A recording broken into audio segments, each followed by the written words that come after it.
Your comments originally about the Lance situation, and that's obviously intriguing, especially here at Bloomberg.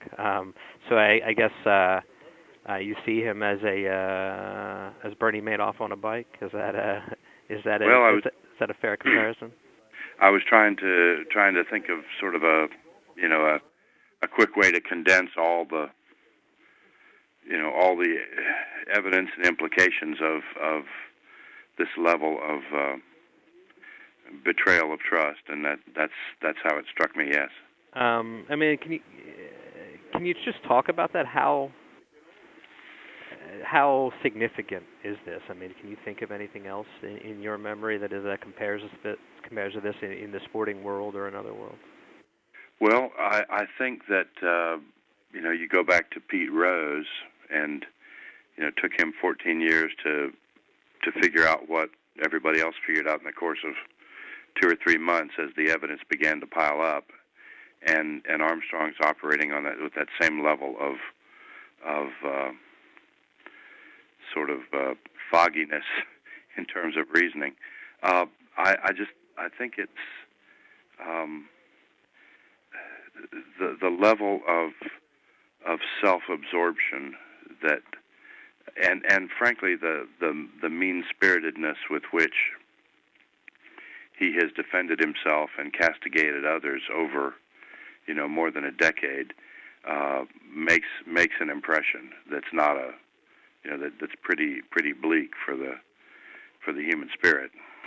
When you compare him to Bernie Madoff, what are some of the attributes there? I mean, that specifically, came to mind or made you think of Madoff? I mean, it's certainly a different situation. I mean, people were lured in by Madoff's money and maybe by Lance's stardom. But what do you think about that? Well, I think in both realms you're looking at a betrayal of trust. Now, Madoff's had you could put a literal dollar value on Madoff's, and if you look at the work of the Livestrong Foundation and the other ways that Armstrong was a symbol for people who really needed a symbol, I think there's some decent parallels there. One could argue that that the money losses with Madoff are more significant, but there are people fighting cancer who looked at Armstrong as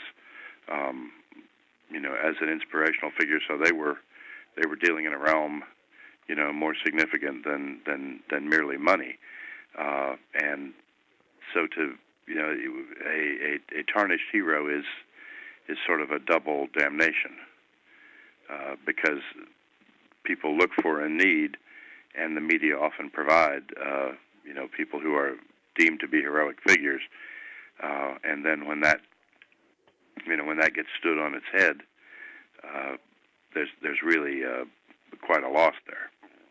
Is there anything he could say during this Oprah Winfrey interview that have you thought about that? Yes, I've thought about it a lot. One of the things that's come up as I've looked at this is the Michael Milken case, and for all of the harm that he caused, he paid his price. I mean, he went to the slammer, and he came out, and then he did something really different. Or you can go back to Chuck Colson and Watergate. If given the level of things that have happened here, talk alone is not going to solve it, because every word that's come out of his mouth for more than a decade has been a lie. So there's not, he cannot talk himself out of this. If he were to clean up his legal act, which I frankly think is impossible given the tens of millions of dollars that have been essentially fraudulently taken in this process, he needs to actually do something. I mean, go, work in India or work in the inner city, or do an active sort of penance that isn't simply lip service to an attempt to reestablish yourself as a good human being, but would be genuine evidence of that. Like Chuck Colson with his prison ministries, or Michael Milken in his support of medical research. But Lance Armstrong has The only thing you can know for sure about Lance Armstrong in the course of all of this is that he's really fond of Lance Armstrong.